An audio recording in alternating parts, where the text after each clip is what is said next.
Welcome to the Inside Track on Real Estate with the Dekker Team. I'm Ken Dekker, and today I've got a really special guest. This is Sasha St. Louis. Sasha, just so that there's no confusion, he's actually my son-in-law, or son-in-love, as my wife likes to call him. He had the pleasure of marrying my daughter. I did. Now, Sasha's here with us today because Sasha has a business, and his business is called Solid Rock Renos. Sasha does a lot of renovations, construction, building, that kind of thing for our clients and for his own clients. So tell us a little bit about what you do, Sasha. I basically do pretty much everything. I do from bathroom renovations, basement renovations, decks, you name it, I could do it for you. I could probably get the right people if I can't do it for you. Okay, all right. So you're doing decks, fences, you do basement renovations, basement build-outs, that kind of thing. You've even built out apartments for me. I did. You do trim, paint, drywall, plumbing, electrical, anything. You don't actually do the plumbing, electrical. No, I do have my own plumber. He's master plumber, and then I have my own master electrician. So all my electricals ESA approved. All right, so you get permits for everything? Permits for everything, yep. Nice, okay. So that's really cool. So now we've used your services because sometimes we come into a client and they're saying, hey, we'd like to sell. It's probably going to take us 6 months to get the house ready. And it's and when I look around and I go, oh, did you paint this? They go, yeah, we painted that like 5 years ago. And I go, well, maybe Sasha will come in and paint this for you, and it won't take 6 months. So that's the type of thing you do for the Dekker Team, is prepping a home. What's some of the things that you've done or you do for getting a house ready for real estate sale? A lot of the stuff's just cosmetic, mostly paint. Sometimes actually taking out floors and putting new hardwood in, just to spruce up the house. Maybe changing the trim. Patching some holes, just getting the house up to par so that it could look good and sell well in the market. Okay. So is there something that's the least expensive thing that you find makes the biggest difference in a house? The biggest thing is paint. It is, yeah, It's the biggest thing, yep. The right color? The right colors. It's the cheapest way to make a house look new. Okay. And what I find, and correct me if I'm wrong, but if someone's not experienced at painting, they can spend the money, the time, the effort, and it doesn't come out any better than it was before. Correct. Yeah. So what are some of the mistakes that the novice painter makes? The biggest mistake I've seen is that they just can't cut properly. And so you use a knife when you paint? No. With a brush. So you're cutting in with a brush, like between at the ceiling or trim work, kind of thing? Yes. And there's slop over on top of it, or it's a wavy line? Correct. There's a lot. You'll get maybe drip lines and stuff like that. Okay. And that really deters, or I've seen where we rollering and we go a little too high and we hit the ceiling. Now we have to paint the ceiling too. And a lot of other people too make mistakes they paint their walls first and not their ceilings. And that's always a big mistake. Okay, so do you paint ceilings first? Ceilings first, trim, then walls. Trim second, then walls. Yes. Okay, well that's good advice. And then I think the other thing we sometimes fail to do is prep the wall properly before we paint it, because we think the paint will cover everything, right? Right. My wife used to get mad at me because I wouldn't dust the baseboards before I'd paint them. I'd go, oh wow, the paint will cover that. But it kind of makes it lumpy and not smooth if you don't clean properly. And there's a little trick also, if you're painting your walls, you do your first coat, go around with some sandpaper on a pole, sand your walls, and then paint your second coat. You'll see a major difference. Oh yeah? Yes. Major difference. Yeah. And I think another thing people forget to do is prep it with a little bit of drywall mud to fill in any divots or dents or nail holes or pops and that kind of thing. Because sometimes, depending on the color you put on, it may even accentuate things that you didn't see before. If you're putting a darker color on, it might just pop out Correct. some of those imperfections. So a little prep work goes a long ways to... Goes a long ways. Yeah. Takes some time, but it Now I've seen some people tape all their stuff to try and get a straight edge. well, those are the non-painters, I call them. Yeah, masking tape or painter's tape, it's pretty hard to get it adhered properly so it doesn't bleed. Right. Yeah, Right. yeah. Now I have seen you use tape, but it was on a kitchen to protect Yes, the kitchen it's on the cupboards. kitchen, yes. Especially if it's a high-end kitchen, you just want to take that extra measure and not try to get paint on the kitchen. Yeah, that's a good idea.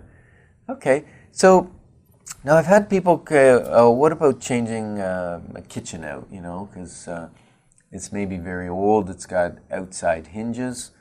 I guess two options, depending on whether it's a nice wood or a cheaper cabinet. Mm-hmm. If it's a nice wood, you could restain it a dark color or something if they want to change it up, or paint it even.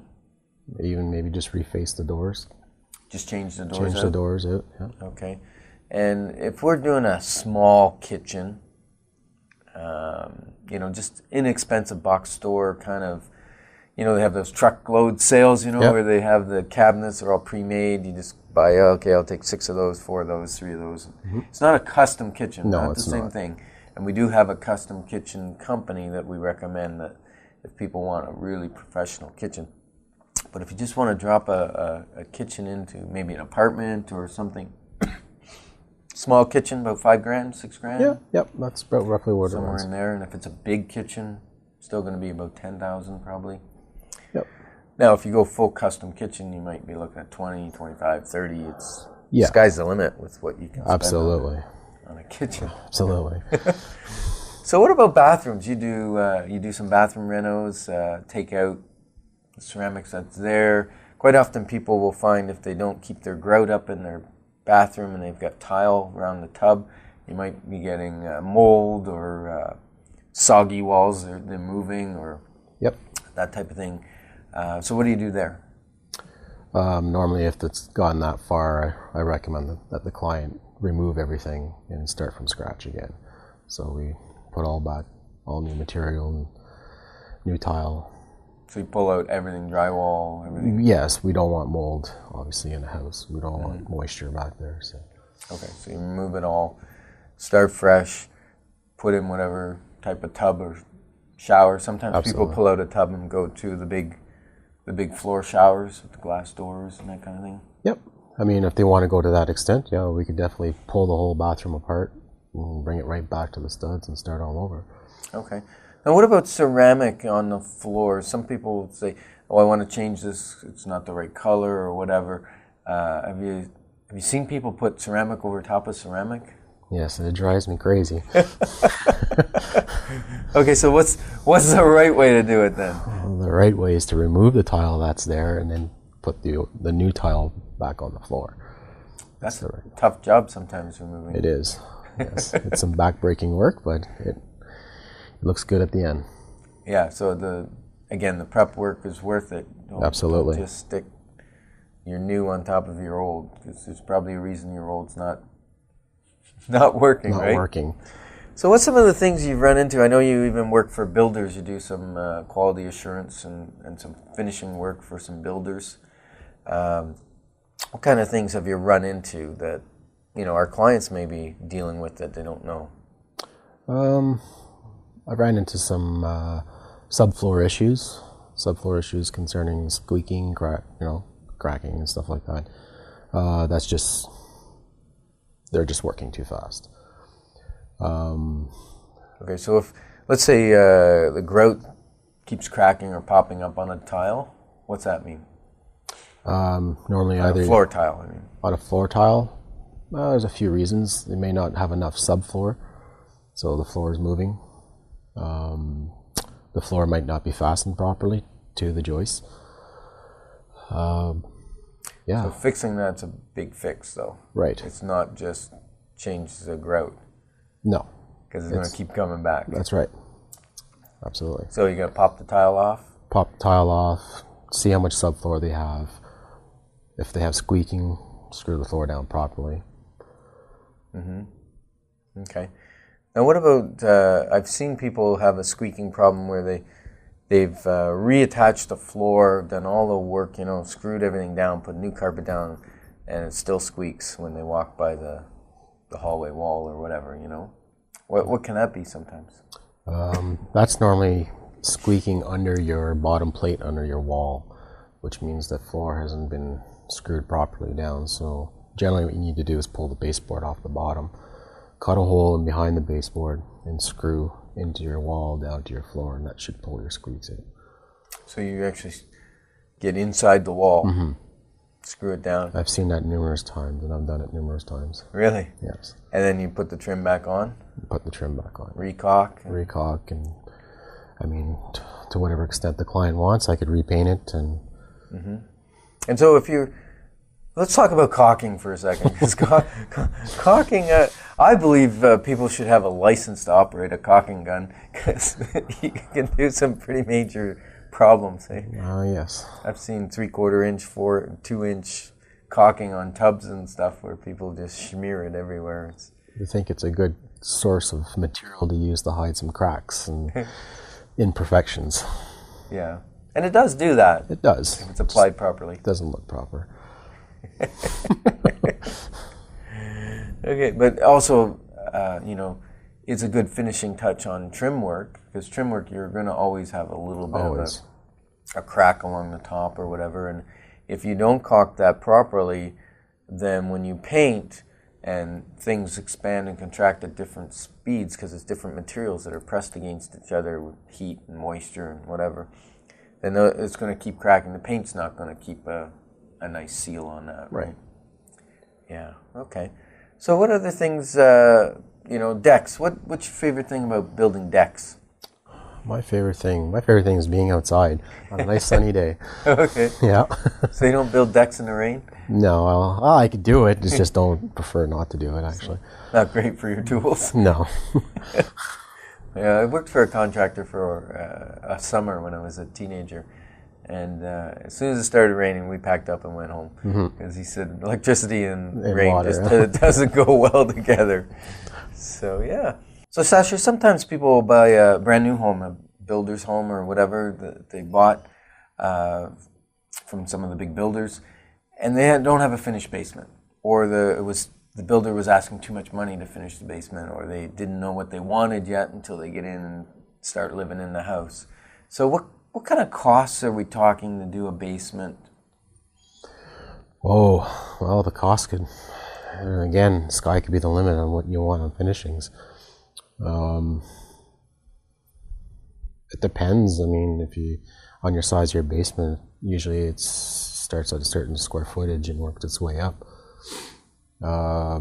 Depends if you want a kitchen in there, you want a bathroom, how many bedrooms. It all varies. Yeah, so depending on how many walls, Yes. You just want an open space where they're just going to put a floor and finish the drywall on the walls and the ceiling. Well, that's pretty cheap. That's not too bad, eh? Yeah. Okay, and let's talk about flooring for a second.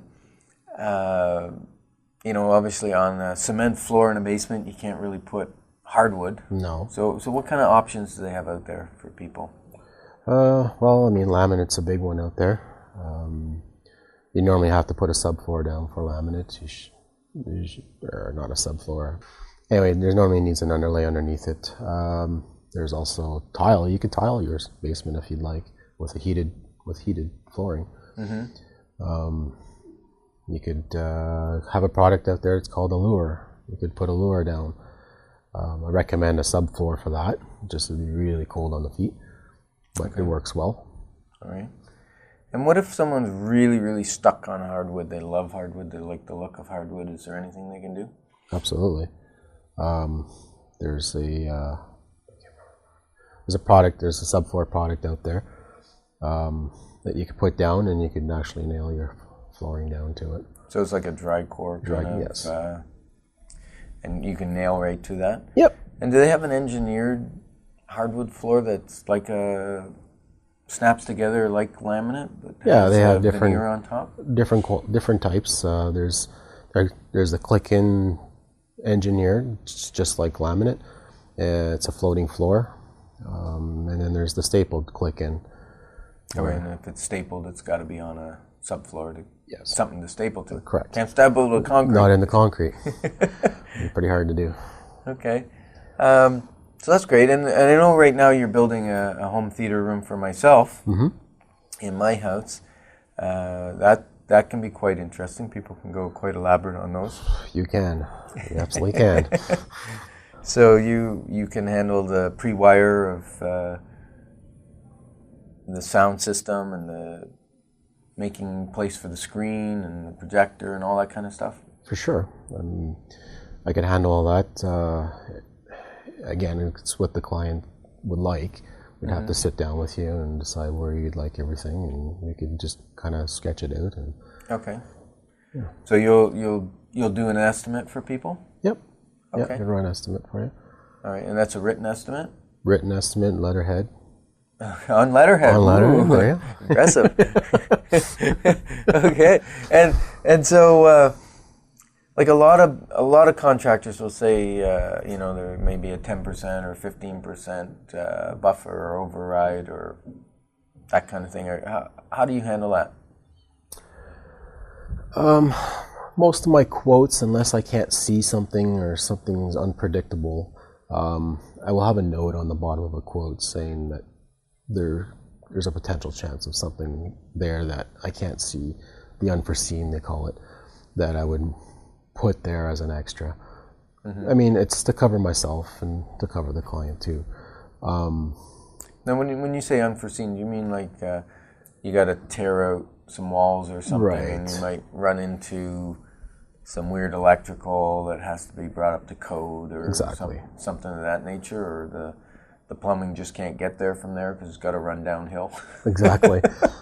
Or something weird. Right. I mean, you're looking at a basement ceiling and it's closed up. Well, you don't know what's there until you actually open it and see it. So, or walls, for instance, too. Or you run into some mold that you weren't expecting, or whatever. Okay. All right. Well, that makes sense. So, but otherwise, your quote's pretty solid. Like pretty solid. If you give a quote, that's what they can expect to pay typically. Yep. Unless they want to upgrade something. And that's also in my quotes too. Any upgrades are extras too. Okay. Okay. So let's say pot lights. People like pot lights. What kind of money to put pot lights in? It generally runs about $100 a pot light. Okay. Installed material. Okay, that's not too bad. Yeah. There's an electrician putting them in. And that's approved, DSA'd. So you'll pull out those little dome lights or whatever that might be in a basement and patch the holes. Patch the holes, put new holes for the... Yeah, it makes a big difference. It does. On a basement. Nice, clean look, modern. And it's not the big pot light. Nope. No, the little mini ones, eh? Absolutely. Okay. They got some nice LEDs coming out now that make it very bright out there. Very bright in the basement and not too much electrical consumption. It's great. Especially if you have a lot of kids. Yeah. Keep lights on. So I've seen you work all over the city. Yeah, I'm as far as Carlton Place right now. Wow. Okay. Well, be careful because the radio broadcast goes quite a ways. That's the problem with airwaves. You might be getting calls from all over the place.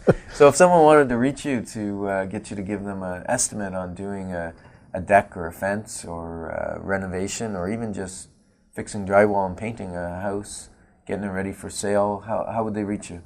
I can be reached by phone. Phone number 613-794-9521, or by email, solidrockrenos@gmail.com. Okay. Say that number again, because they might want to write that down. 613-794-9521. 9521. Excellent. Okay. So you've been doing this for a while. What's kind of do you have a favorite? Do you have a favorite type of renovation that when you leave, like what's the satisfaction in doing the job you do? The quality and just the facial expression on the clients, just to see how they're happy and how appreciative they are. that's the biggest part I like when I actually walk out of a house. Very nice. Yeah. And so do you get callbacks from time to time? I do. Yeah. I've been getting quite a few of them, actually. For things going wrong, or for them wanting to do more extra things? For more work. Okay. So they see your work and they decide they want to do another project. Absolutely. It went so well. Yes. And I get lots of referrals from past clients to other clients. So. Okay. So that's really where your business is coming from? Yes. Okay. Because I think this is coming on the show is like the first advertisement you've done, really, right? Yeah. It's all been word of mouth, repeat mouth. clients, that kind of thing. Mm-hmm. That's impressive. It is. It's impressive. I'm pretty happy about it. Yeah, excellent. So if you need some renovations on your house, you might want to give Solid Rock Renos a call. That number again was 613 794-9521. 9521. That's excellent. So Sasha also gets properties ready for sale for us. So if you'd like us to come in, what I do is if you have a house that you want to sell and you're not sure what to do, I'll come in and I'll give you the most cost-effective things to do to your house that will make it the most saleable for the highest price, taking into consideration we want to make back the money, if not more money, for the renovations that they're doing, or sometimes it's just delayed maintenance that hasn't been looked after, caulking, grouting, that kind of thing. And so what I'll do is I'll come through your house and I'll give you the recommendations, and then you can have Sasha quote on it, and you can have someone else quote on it if they want, and then they can see what it's going to cost and how long it's going to take to get it ready, because this is the time, if you're thinking of selling, to get your house ready and get it going for that market. So excellent. Thanks, Sasha. We're going to talk about a property we have for sale. This is actually just down the road from where you live. Yes, it is. This is on Shauna Crescent in Greeley. It's a beautiful neighborhood, treed lots.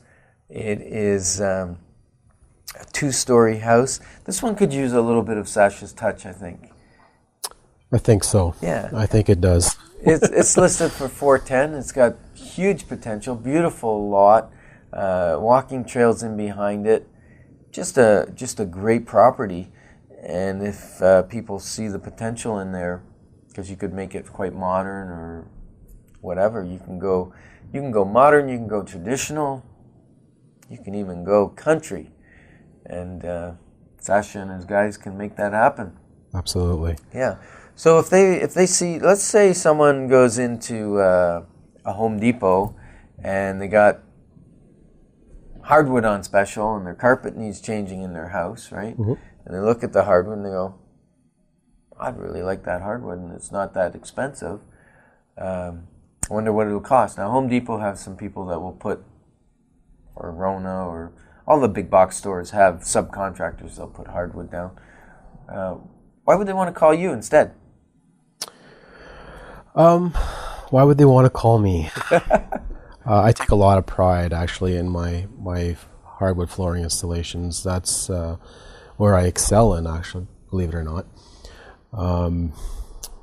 If I don't like the look of it, I'm not just going to keep putting boards down and moving along just to get the job done. I will make sure it fits properly.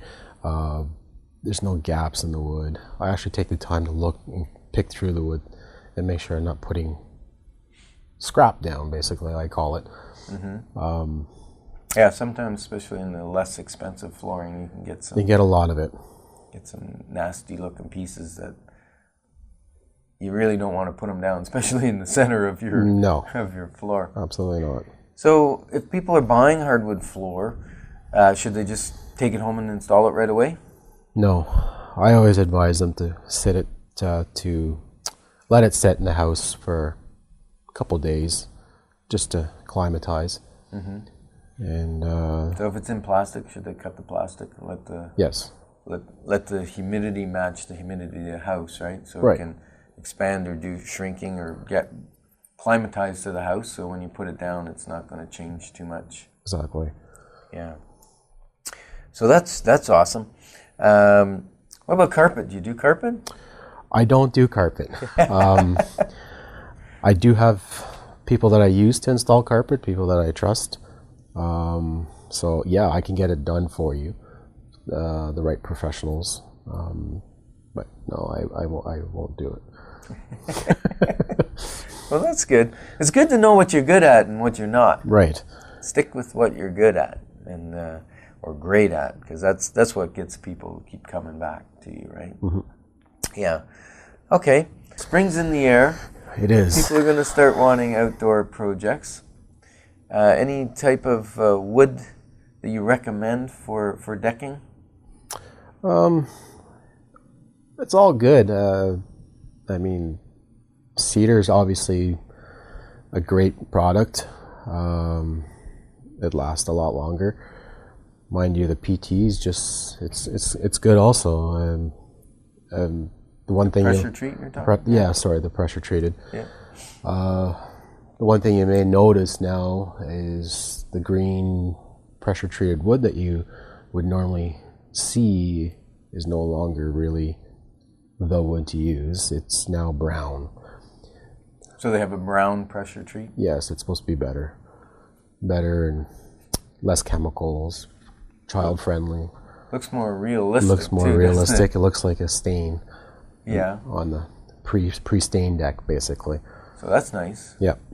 That's one thing about cedar. I had a cedar deck. It was gorgeous, but the maintenance A lot of work. every year or two, I had to strip it down and re-stain it. I mean, you can let cedar go gray, like just leave it plain. It probably lasts 20 years without any finish on it at all because it's got natural oils. But it's a lovely wood. I love the smell of it when you're cutting cedar. Yes, it's great stuff to work with. Yeah, really nice. Okay, well, thanks for joining us on the Inside Track on Real Estate. And we've been talking with Sasha St. Louis with Solid Rock Renos.